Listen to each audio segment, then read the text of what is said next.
Episode 1. தெனாலிராமனின் வருகை. விஜயநகரம் தொல்லைகளால் அழிக்க முடியாத மாண்பு கூர்ந்த நகரம். அதன் அரண்மனையில் சிரமப்பட்டு உட்கார்ந்திருந்தார் அரசர் கிருஷ்ணதேவராயர். அரசனின் முகத்தில் சோர்வு படர்ந்திருந்தது. கொட்டும் கோடை சூட்டில் அரண்மனையின் புறத்திலிருந்து வாசல் காவலர்கள் ஓசையை உயர்த்தினர். மகாநாட்டின் அரசே, ஏழை கவிஞர் ஒருவரின் வருகை. அரசர் சற்று தலையை தூக்கி அவரை உள்ளே அனுப்புங்கள் என்றார்.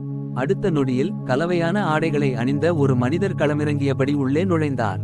அவன் நெற்றி தெறிக்க சிரித்தபடி நின்றான். அவனின் நடையிலும் முகவுருக்கிலும் ஒரு தனிப்பட்ட நகைச்சுவை ஒளிர்ந்தது. தாங்கள் யார் என கேட்டார் அரசர்.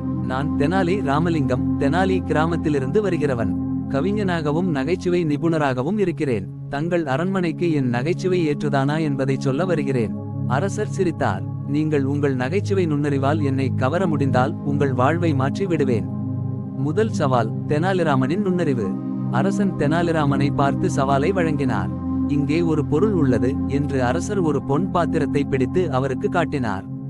இதை எவ்வாறு மிக அதிகமாக பாவனை செய்ய முடியும் என்று சொல்கிறீர்கள்? தெனாலிராமன் ஒரு நொடி யோசித்து சிரித்துக்கொண்டு, மன்னா, இதற்கு ஒரு எளிய தீர்வு இருக்கிறது. இது எப்போதும் முழுவதும் பாவனை செய்ய முடியாது. ஆனால் அதை அதிரடி முறையில் செய்ய முடியாது என யாரும் சொல்லவில்லை.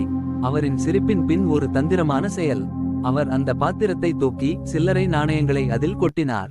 இப்போது இதன் பாவனை எந்த அளவுக்கு எளிதாக அதிகரிக்க முடிகிறதோ பாருங்கள். அரசரின் முகத்தில் பெருமிதம் தோன்றியது. தெனாலிராமா, இது உன்னதமான உதாரணம். ஆனால் இது ஏன் சிறந்த தீர்வு என விவரிக்க முடியுமா? மன்னா, தெனாலிராமன் ஆரம்பித்தார், ஒரு பொருளின் மதிப்பு அதன் பயன்பாட்டை ஒட்டித்தான் முடிவு செய்யப்படுகிறது. அதனால் தங்கள் கேள்விக்கான நகைச்சுவையான விளக்கம் மட்டுமல்ல, தத்துவமும் இங்கே இருக்கிறது. அரண்மனையில் சிரிப்பு ஒலித்தது. அமைச்சர்களும் எதிர்பாராத விதமாக குதூகலத்துடன் சிரித்தனர். தெனாலிராமன் அரசரின் பாராட்டை பெற்றார். அரசர் எழுந்து நின்று, தெனாலிராமா, உன் அறிவுக்கு முன் நான் தலைவணங்குகிறேன். இன்று முதல் நீ என் நீதிமன்றத்தின் முக்கிய உறுப்பினர். எனக்கு மட்டும் இல்லை, என் அரசுக்கும் உன் அறிவு தேவை. இது தெனாலிராமனின் வாழ்க்கையின் மாறுபட்ட தொடக்கம்.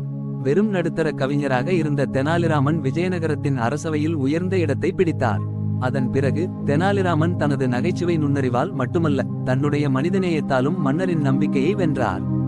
இப்படி விஜயநகரத்தின் அரண்மனையில் தெனாலிராமனின் நகைச்சுவை அரசன் மற்றும் அரச குடும்பத்தினரின் நெஞ்சங்களில் இடம் பிடித்தது. அந்த நாளில் தொடங்கியது நகைச்சுவை வேந்தரின் சரித்திரம்.